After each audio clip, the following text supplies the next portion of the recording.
الرحیم السلام علیکم۔ آج ہم بات کریں گے 3 اہم ایشوز کے حوالے سے۔ اعتزاز احسن صاحب نے شریف خاندان کو بڑا دھچکا لگا دیا ہے اور بڑی چوٹ لگا دی ہے، بڑی اہم تفصیلات ہیں، اور انہوں نے بتایا ہے کہ جو امیدیں لگا کے یہ ڈرامے بازی اور جال سازیاں کر رہے ہیں وہ کس طرح ان کے گلے پڑیں گے، اور ان کے خلاف کیسز میں ان کو 1% کوئی چانس نہیں کہ ان کو کوئی فائدہ ملے گا۔ بڑی ہی اہم اور سخت ریمارکس ہیں اعتزاز احسن صاحب کے ان کے خلاف، وہ بھی میں آپ کے ساتھ شیئر کروں گا شریف خاندان کے خلاف۔ ساتھ ہم بات کریں گے مریم نواز کی طرف سے آج ایک سٹیٹمنٹ جاری کی گئی ہے، اور وہ بھی سابق چیف جسٹس ثاقب نثار کے حوالے سے ہے۔ آج مریم نواز کا کیا کہنا ہے اور وہ خوف زدہ اور ڈری ہوئی کیوں ہیں، اس کے اوپر بھی ہم بات کریں گے۔ کرونا فنڈز میں بے ضابطگیوں کا جو معاملہ ہے، بڑی اہم تفصیل سامنے آئی ہے، اور جو اہم رہنما ہیں پاکستان تحریک انصاف کے بھی، اور ساتھ جو آڈیٹر جنرل آف پاکستان ان کی طرف سے بھی سٹیٹمنٹ آئی ہے، وہ بھی میں آپ کے ساتھ شیئر کروں گا۔ پہلے تو ہم بات کر لیتے ہیں چانڈکا میڈیکل کالج میں جو ایک ظلم ہوا اور ایک بچی کی مبینہ خودکشی کا معاملہ ہے، اور انتظامیہ کا یہ کہنا ہے کہ بچی نے جو بھٹو کی بستی ہے وہاں پر جو چانڈکا میڈیکل کالج ہے اور اس کے ہاسٹل میں جو گرلز ہاسٹل ہے وہاں پر بچی نے خودکشی کی ہے، اور اس پر گرلز ہاسٹل کے انچارج کا تبادلہ بھی کیا گیا ہے۔ لیکن اس میں یہ کہا گیا ہے کہ جو معاملہ ہے ان کے خلاف اور ان کی جو ڈیتھ کا، والدین کا یہ کہنا ہے کہ ہم اس پوسٹ مارٹم رپورٹ کو مسترد کرتے ہیں، اور ہماری بیٹی خودکشی نہیں کر سکتی، یہ کوئی اور معاملہ ہے اور کسی معاملے کو چھپایا جا رہا ہے۔ انہوں نے کہا کہ ہماری بیٹی نے کئی مرتبہ ہاسٹل وارڈن کو کمرے کی تبدیلی کی درخواست دی تھی جو منظور نہیں کی گئی۔ انہوں نے کہا کہ پولیس تحقیقات اپنی جگہ، لیکن بچی کے انتہائی قدم پر ہم حیران ہیں۔ وہ ایک دیندار بچی تھی اور وہ پریشان نہیں، خوش تھی، ایسا کوئی مسئلہ تھا ہی نہیں کہ اس کو خودکشی کرنا پڑے، یہ سارا معاملہ کوئی سازش ہے۔ بچی کے والد نے کہا کہ اساتذہ شاگردوں کے لیے والدین کی جگہ ہوتے ہیں، لیکن بدقسمتی یہ ہے کہ اس وقت تک واقعہ میں کسی ایک ٹیچر نے آ کے بچی کی تعزیت نہیں کی، اور کسی نے آ کے ہمارے ساتھ ہمارے دکھ کا مداوع نہیں کیا، یا ہمارے دکھوں میں شریک کوئی ٹیچر نہیں ہوا، جس پر ہمیں انتہائی افسوس ہے۔ بچی کے والد کا یہ بھی کہنا تھا کہ ایسے واقعات ہوتے رہتے ہیں تو اگر ایسے ہی واقعات ہوتے رہے تو کون اپنی بچیوں کو پڑھنے بھیجے گا۔ انہوں نے کہا کہ وہ میری بیٹی چاہتی تھی کہ جو علاقہ ہے ہمارا، کیونکہ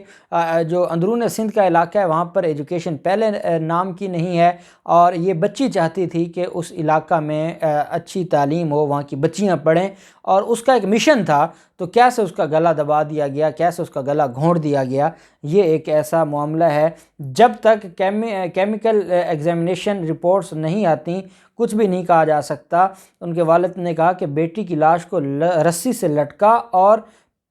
پاؤں ٹیبل پر دیکھ کر ہی شک شبہات پیدا ہو گئے تھے۔ انہوں نے کہا کہ اس معاملے پر ہم امید کرتے ہیں کہ ہمیں انصاف دیا جائے گا، اور انویسٹیگیشن ہوگی اور ساری چیزوں کو دیکھا جائے گا، اور جو ہمارے شکوک ہیں ان کو بھی دیکھا جائے گا، اور اس کا اگر یہ قتل ہے تو پھر قاتلوں کے خلاف کارروائی بھی کی جائے اور ان کو لٹکایا جائے۔ دوسری طرف جو کرونا فنڈز میں بے ضابطگیوں کا معاملہ ہے، اس پر بڑی اہم تفصیلات سامنے آئی ہیں۔ آڈیٹر جنرل آف پاکستان کی طرف سے بھی موقف سامنے آیا ہے، اور حکومت پاکستان کی طرف سے بھی۔ جو آڈیٹر جنرل آف پاکستان محمد اجمل گوندل ہے، ان کی طرف سے ایک میڈیا سے گفتگو کرتے ہوئے انہوں نے کہا کہ کورونا بے ضابطگیوں کا، جو کرونا فنڈز میں بے قاعدگیوں کا میں ملوث حکام کا ہم پیچھا نہیں چھوڑیں گے، اور حکومت سے بات ہوئی ہے، اور جو اس میں ملوث ہیں ان کے خلاف کارروائی کی جائے گی، اور آئندہ ہفتے پبلک اکاؤنٹس کمیٹی میں بھی ہم اس کی تفصیل جمع کروائیں گے۔ احساس پروگرام کے تحت جو بے قاعدگی ہوئی اس میں جو لوگ ملوث تھے، اور آپ جانتے ہیں کہ سرکاری اس میں ملازمین بھی تھے، یہ وہی معاملہ ہے جو بے نظیر انکم سپورٹ پروگرام میں جو لوگ ملوث ہوا کرتے تھے۔ انہوں نے کہا کہ جو